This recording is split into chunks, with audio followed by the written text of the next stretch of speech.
احان ایک دم اس خیال سے باہر نکلا اور سامنے کھڑی ثنایا کی پشت کو دیکھنے لگا۔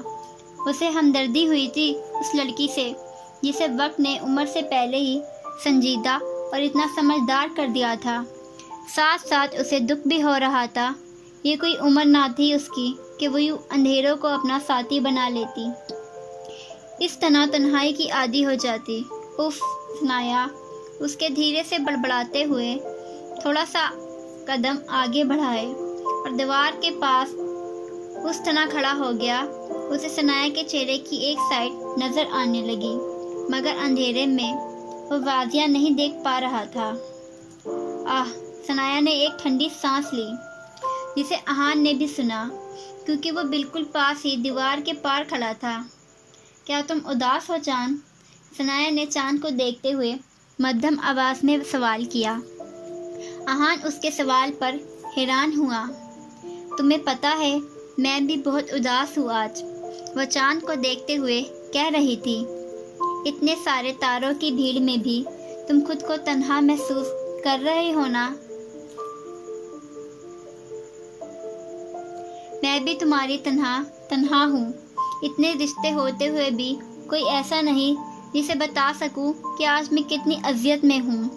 آج مجھے اس شخص نے انجانے میں بہت بڑا دکھ دے دیا، پر اپنی اس دکھ کا ذمہ دار میں اس شخص کو نہیں کھاؤں گی، کیونکہ ہمیں دکھ انسان تھوڑی دیکھتے ہیں۔ ہمیں دکھ تو ہماری انسانوں سے وابستہ کی گئی امیدیں دیتی ہیں، ہے نا؟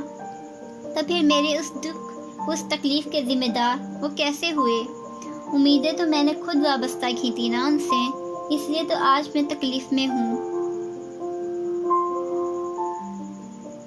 وہ بھاری آواز میں بولی۔ آنسوؤں کا پھندا گلے میں اٹک گیا تھا۔ احان کی نظریں ہنوز اس پر تھیں۔ وہ حیران سا اسے دیکھ رہا تھا۔ آخر کس کی بات کر رہی تھی وہ؟ تمہیں پتہ ہے چاند، گھنٹے پہلے تک میں ملتان خالہ جانی کے پاس نہیں جانا چاہتی تھی، پر اب وہ رکی تھی اور ایک گہرا سانس ہوا کے سپرد کیا۔ ایک آنسو پلکوں کی بار توڑ کر گال پر بہہ نکلا تھا۔ پر اب میں چاہتی ہوں کہ میں یہ رات جلدی سے گزرے اور میں خالہ جانی کے پاس پہنچ جاؤں۔ یہاں نہیں رہنا چاہتی اب میں ان کو نہیں دیکھنا چاہتی۔ ان کو اپنے سامنے جب دیکھوں گی تب تک مجھے ان کی باتیں یاد آئیں گی۔ کتنا عجیب ہے نا، وہ اس لڑکی کو دل میں بسائے ہوئے ہے اور میں ان کو۔ مجھے لگتا تھا وہ اسے بھول گئے ہوں گے، پر میں غلط تھی۔ بھلا کوئی اپنی پہلی محبت بھی بھولتا ہے؟ وہ بول رہی تھی، پر احان کو خدشہ ہوا۔ کہیں وہ اس کے بارے میں تو ایسا نہیں کہہ رہی تھی، اس نے دل میں سوچا۔ لیکن مجھے اللہ پر پورا یقین ہے، اللہ نے میرے لیے بہتر ہی سوچا ہوگا، بے شک۔ پر اللہ جی، وہ اب آسمان کو دیکھتی بولی، آپ احان کو سکون دے دیں۔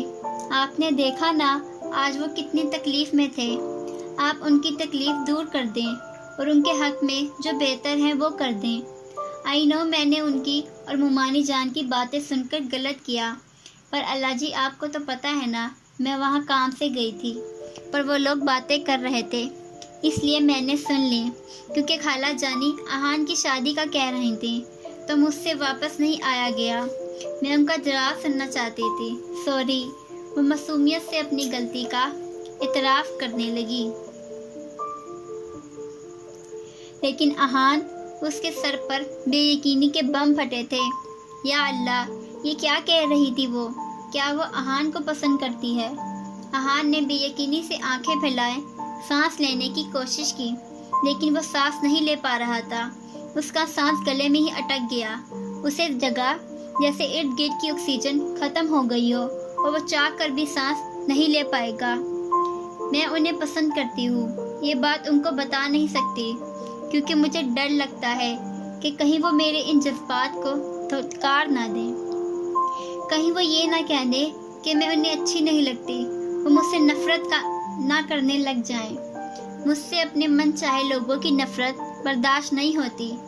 میں ایک قیدی بن چکی ہوں، یک طرفہ محبت کی قیدی، اور ہر انسان ہر کیسے آزاد ہو سکتا ہے سوائے یک طرفہ محبت کی قید سے، کیونکہ یک طرفہ محبت ایک ایسے پنجرے کا نام ہے جو سیدھا انسان کے دل کو اپنی قید میں جکڑتا ہے اور پھر انسان کو اس طرح بے بس کر دیتا ہے کہ اگر وہ اس قید سے آزاد ہونے کی کوشش کرتا ہے تو تب بھی مرتا ہے، اور اگر وہ خود کو اس پنجرے میں قید ہی رہنے دیتا ہے تو تب بھی مرتا ہے۔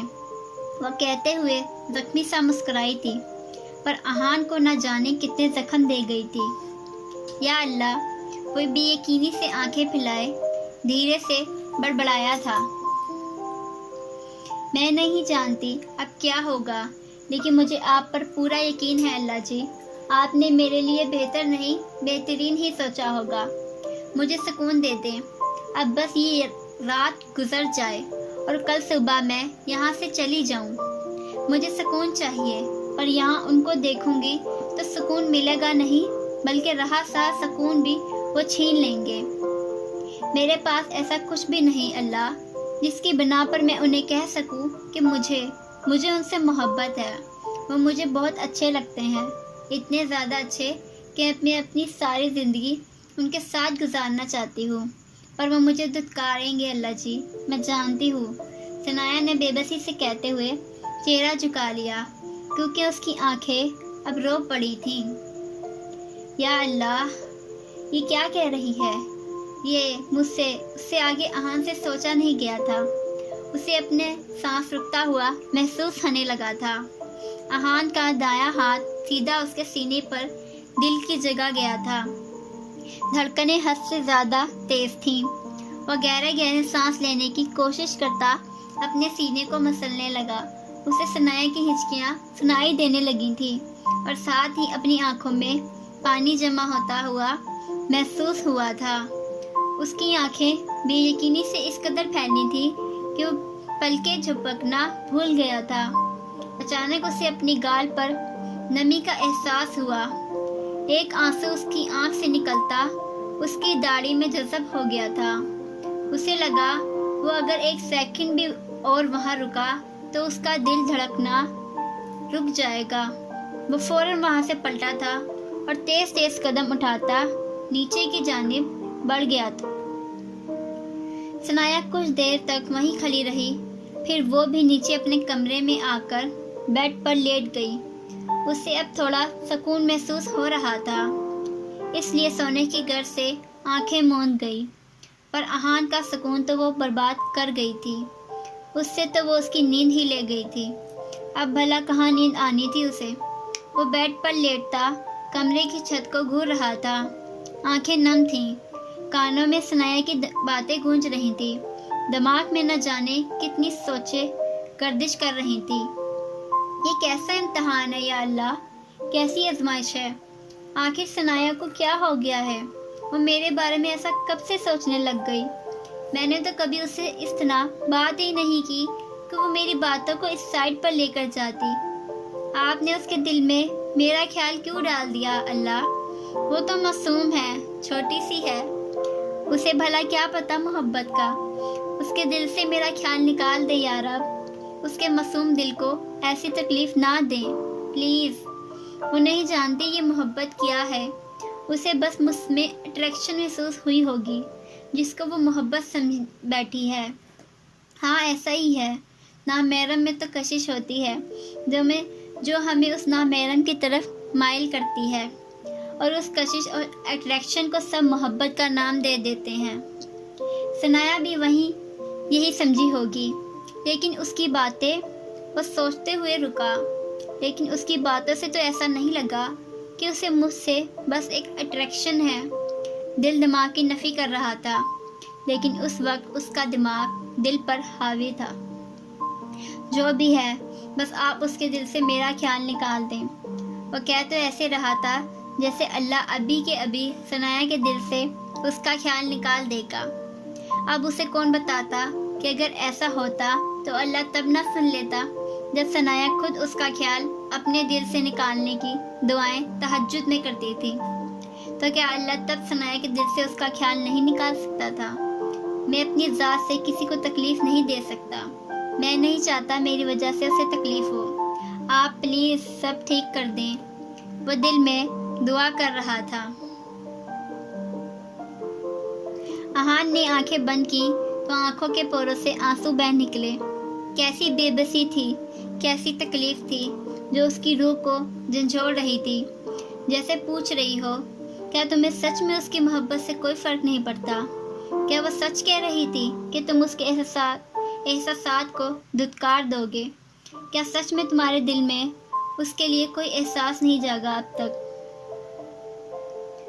اس نے ایک دم سے آنکھیں کھولی۔ مجھے کبھی اس سے محبت نہیں ہو سکتی، اس سے تو کیا کسی سے بھی نہیں ہو سکتی۔ میں اپنے حصے کی محبت کر چکا ہوں، بس مجھے نہیں ہے اس سے محبت، اور نہ ہی کبھی ہوگی۔ وہ بڑبڑایا تھا۔ آنکھیں سرخی اختیار کر چکی تھی، پر نیند آنکھوں سے کوسوں دور تھی۔ اب پوری رات تو آنکھوں پر کاٹنی ہی تھی اس نے اپنے دل اور دماغ سے لڑ کر۔